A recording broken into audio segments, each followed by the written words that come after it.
March 8 women's day సందర్భంగా ఒక ట్రిబ్యూట్గా ఒక సాంగ్, అద్భుతమైన పాట శ్రీరామ్ గారు రాశారు. అది పాడే అదృష్టం నాకు వచ్చింది. నేను పాడాను, కంపోజ్ చేశాను. అండ్ మొత్తం మహిళలందరికీ అంకితం చేస్తూ చేసిన ఈ పాట మీ అందరి కోసం రిలీజ్ చేస్తున్నాం. Please listen to it.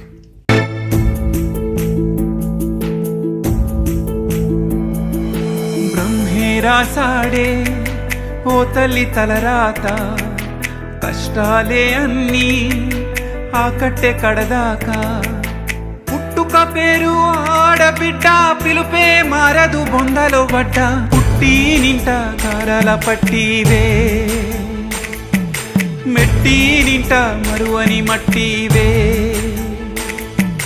బ్రహ్మే రాసాడే ఓ తల్లి తలరాత, కష్టాలే అన్నీ ఆ కట్టె కడదాకా.